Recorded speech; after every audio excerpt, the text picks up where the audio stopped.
Exactly. Today was really good energy though, and I'm not saying that to like brag, but I want y'all to know that it's openly available. I know that sometimes people around us, they kind of pull on our energy and tug on our energy, and we have to remind ourselves that like that is not my energy. You know what I mean? Sometimes it's decisions outside of us, work life, home life, stuff like that, that tug and pull us out of our natural element. And we just have to remind ourselves that just because that situation, that person, that place, that thing took us to this energy doesn't mean you got to stay there. You know what I mean? Your husband is trying to do the cheaper to keep her approach, trying to hold you back because he is selfish. Well, you know, like I say, when we set our boundaries, it never pushes away what's for us. And, you know, with a commitment as serious as marriage, you have to have a sense of empathy. I mean, in any relationship, you should have a sense of empathy. So I challenge you to think about maybe what your husband may be experiencing outside of you, like what factors may be causing him to act outside of his normal self, and then consider if this is just his normal self. You know what I mean? Because sometimes people act in a way that's not necessarily themselves, because of other people, places, and things that may be in their mind and their energy, right? But sometimes people are just in a lower vibrational energy, and they may even allow people, places, and things in their energy because that's the energy that they're into. And so once you identify what that is, that's when you set your boundaries. You may need to bond with your husband, build some type of connection, talk him through whatever he's going through so that you guys can find a healthy middle ground. But if you know that this person is toxic, they're connected to people, places, and things that are lower vibrational because that's the vibration that they want to stay at, then your boundaries need to be more protective. Oh, third party. He wants his, yeah. So your boundaries need to be more protective. And again, it's either going to push him away because he's not going to get right and things are warped. You know what I mean? Or it's going to cause him to adapt and kind of adjust, you know? And I get the pregnancy thing. The pregnancy thing, I understand it. I went through a lot during my pregnancies, after my pregnancies, postpartum. Don't look at the pregnancy. I'm not saying like don't value your marriage, but if he's not valuing your marriage, if he chooses to stay in that lower vibrational energy, if he refuses to heal, if he continues to have you attached to another energy that you do not consent or permit to, then I wouldn't look at the pregnancy as a ring. You know, sometimes we harm our children by staying in situations because of this is what I think is right, or this is a traditional way. You know, sometimes it's not best for the child to stay in a place where you're trying to elevate, but somebody's telling you it's going to be hard for you. You can't do it. They're discouraging you. They have you insecure. You're depressed. You're sad. You know what I mean? So it's like you kind of have to evaluate it. And I'm never saying to just like pull yourself out of a marriage, but separation, pulling your energy back. Again, those boundaries will never push away what's for you. So if this is somebody that's just fallen and they're in their pride and ego right now, you set these boundaries, they adjust and adapt. There's always healing that could be done within your marriage. But if you set your boundaries, you pull your energy back, and not just for you, but for the wellness of your child, right? Because you can only love your child at the capacity of which you love yourself. And if you walking around insecure, feeling like you can't do it, you have somebody pouring negativity into you, you're attached to a third party through somebody that you're supposed to trust to protect and to provide for you, then you know what I mean? So it takes a lot of maturity. But we use our children as clutches a lot of times to stay in situations. And it's like, it's an injustice for you to stay in that situation. You're staying in that situation because you want something to change for y'all. Not necessarily because it's in the best interest of the child. Because what's in the best interest of the child is for you to be confident, for you to be blooming, for you to be blossoming. Especially in this political climate where there's so much going on. You need somebody that, if the world was to end tomorrow, right? Or when I say end tomorrow, like I just always say the sky is falling, there's going to be supportive, and that you trust to be selfless to guide you and your child to, You know what I mean? Peace.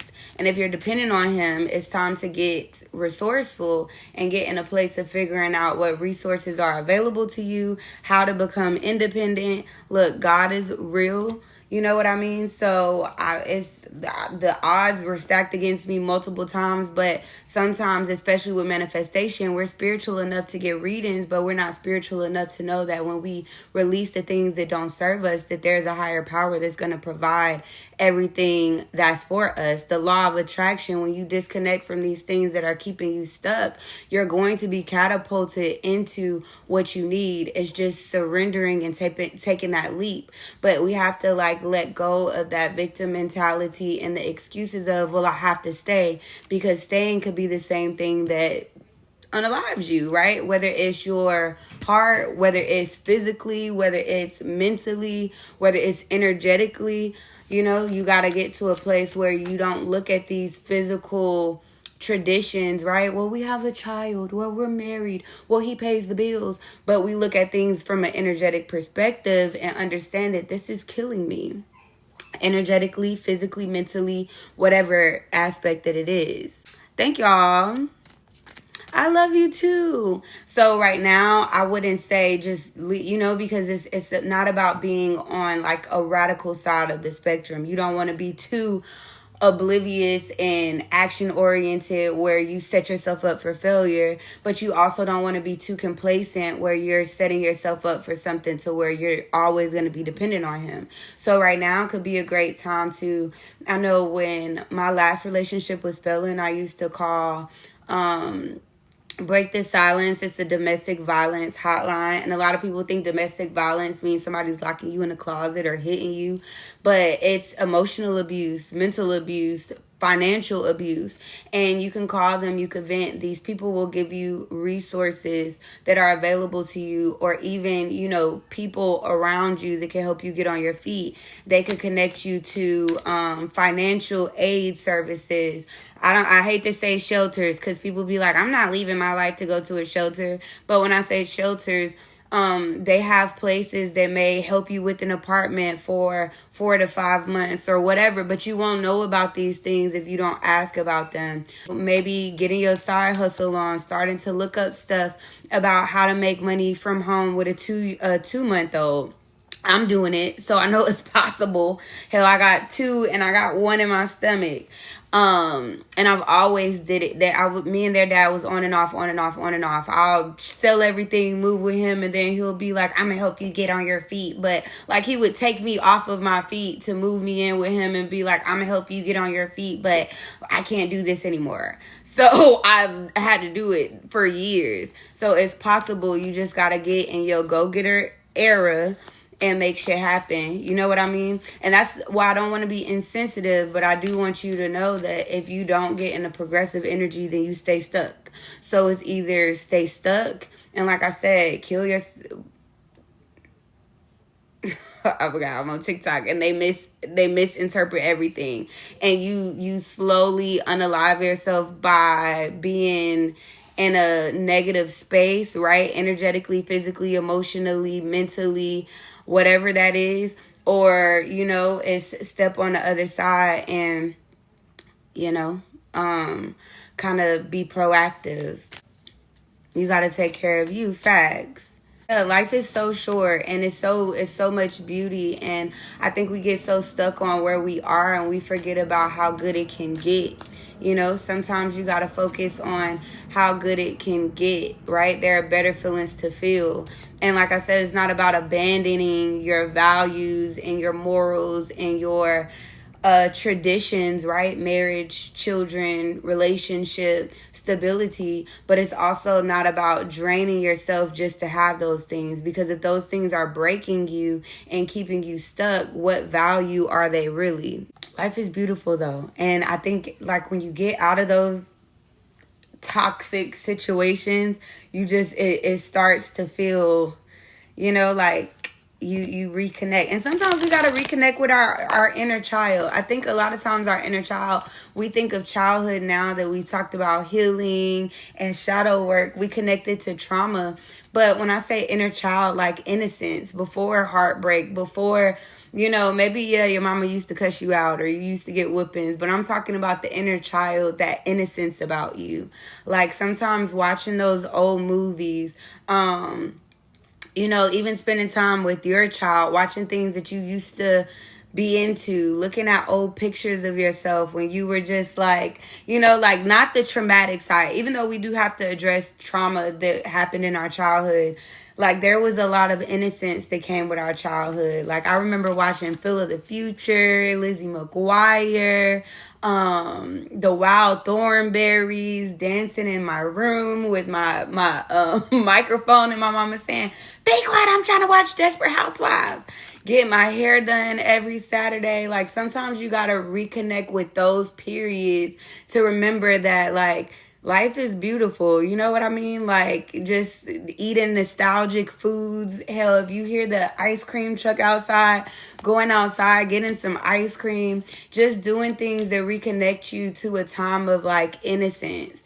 That can be very healing as well, because life wasn't always sad and depressing. Like I said, even if you had stuff going on in your household, there's still some type of innocence within childhood, right? Whether it was drawing, coloring, waking up on Saturday morning, going to your granny's house, having a family member that's no longer here, that type of stuff. Those things kind of help you retrain your mind about what you choose to accept. I always tell myself that same relationship that I refused to let go and wanted to stay in and fix and heal, and I blame myself. Like I think about telling the 5-year-old me that I've always been super smart and I've always been super spiritual, religious, whatever it was. I was raised in religion, but I now associate a lot of my belief systems in the way that I thought with spirituality. But damn, what was I saying? I forgot it. Was I not supposed to say that? Oh, I think about telling my younger self about the relationships that I've went through and experienced. And once I started to process it, like she would not be happy. Like telling her that, I have a man that has me in a third party situation. He doesn't really value me. Every time I do something or accomplish something, he suppresses it. He rejects me emotionally, mentally, sexually. Like she would look at me like, "Oh, that's what you did." So sometimes that's even connecting to your inner child, like sometimes it's like that little you would be like, "What are you doing?" That's what I'm gonna grow up into. And when you think about it like that, it's really eye-opening. I'm sorry, that's how y'all feel. I've been there. I'm literally just getting out of there. So, yeah, you got to look at things. That's what I mean by you don't want to be on the Delulu side of the spectrum to where you're solely trying to keep things together because of the traditions and the way that society looks at things. You also got to know like what you need. And if something is depleting you energetically, you're not inspired to like live and to grow and to hustle or whatever, then it's like, is this really good for me? Do I think the shadow work book is good?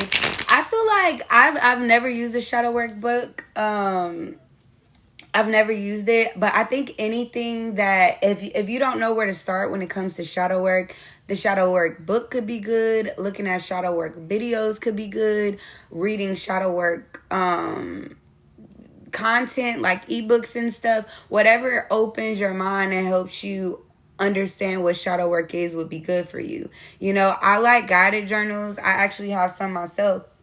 But because when you're first starting to journal, when you're first starting to uncode trauma, stuff like that, Sometimes you need direction, like you don't know what to write or you're writing everything. Anything to guide you through can definitely help you. But I think the most important thing about books, documentation, whether you're vlogging yourself, like I post stuff on YouTube, whether you're writing it, whether it's in your notes, you have to go back and revisit it.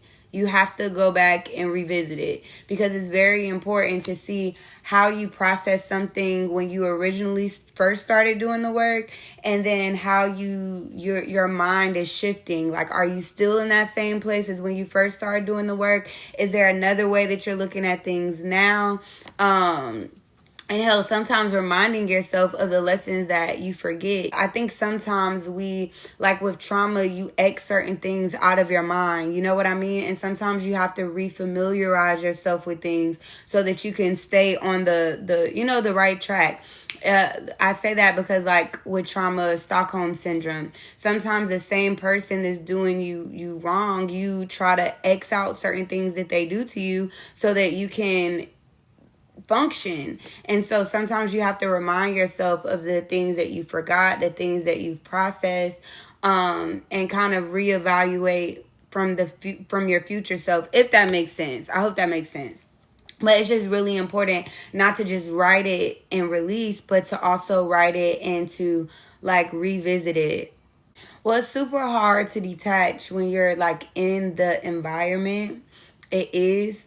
It's super hard to heal in the same environment that broke you, but it starts with the little boundaries, right? Because it's not just like you just flee the environment and you start to detach emotionally, but you just have to start setting those boundaries. And I think for a lot of us, we talk about wanting to detach emotionally, but we're still intimate with that person. And I'm not talking about when you want to be intimate, because a lot of these men, they withhold intimacy for control. And so when they want it, they still get it. You know what I mean? But I mean completely detaching intimately. And then you start detaching energetically. But it's all about the boundaries that you feel within your dynamic of things working. Sometimes the boundary is just, I don't want to sleep in the same bed anymore. I'm going to stop sharing my good news, because every time I share good news, this person discourages me. Whatever the boundaries need to be for you, you start there, and then it helps you start to detach emotionally. But it's super hard to set a boundary with someone when you're steadily trying to reconnect, or you have hope that reconnection could occur, and you're still submitting to certain things, and you haven't put that wall up yet. You need to learn to detach. You're still intimate. And it's no judgment, but you do have to understand who you are. And I know me, if I'm still intimate with you, it's going to make me be that way. So a boundary for me has to be detaching intimately. It has to be saying no. And that was super difficult for me with my ex. Like, literally, it's embarrassing, but I'm going to share it. But it was times where he would literally put me out of the house, like say the worst things ever, neglect me financially and everything. And I'll be getting back on my feet, and he would message me, or, I would pick up some money for the kids, and he would want to do it, and I would do it. And I finally got to a place to where I was like, this not gonna work. Like, you really need to stop doing that. You know what I mean? But you got to get to that place. And I would never judge anybody for that. But again, that comes with manipulation. That comes with narcissism. That comes with, the territory. Sometimes we don't necessarily associate our abuser, or I don't want to say abuser, but I don't know how to explain it. It took me a long time to be strong, friend. It took me a long time to be strong. I'm not gonna lie. And then sometimes it's them that have to initiate it, and then you just stay standing on business, But you have to do things on your own timing, and don't feel pressured, but just remember how the person makes you feel. Sometimes we get excited when they want to be intimate with us again, because it's like, okay, there's hope here. But again, you got to see things for what they are. And when you get out of that space and place of prioritizing the connection and you start to understand what things are, then it's easier to kind of put up that block and put up that boundary on your feet for your son. No, I get it. I get it. And that's what I was telling her before. I'll take some of these bits and pieces and put them on YouTube, but you just got to look at things for what they are. A lot of times we stay in these connections because we're like, I have a family, and what is everybody going to think? And it's going to be hard for me to find somebody else. But at the end of the day, it's like when you really prioritizing your children, think about what the relationship is doing to you and for you as a woman. Are you your best self as a woman to be the best mother that you need to be for your child? Or is this draining you and depleting you and have you in an unproductive place? You feeling insecure. You're not inspired, or you're losing your inspiration, because that can also negatively affect your child. So you have to really consider, when I started to consider, you're not pursuing this relationship for your children because look at you're miserable. They can't even talk to you without you snapping because you're so focused and fixated on this. I was getting readings and hold on, breaking brain go. And it's like, you got to get to a point to say, am I doing this for them or am I doing this for me? Do I just want him for me, or is this in the best interest for us as a family unit?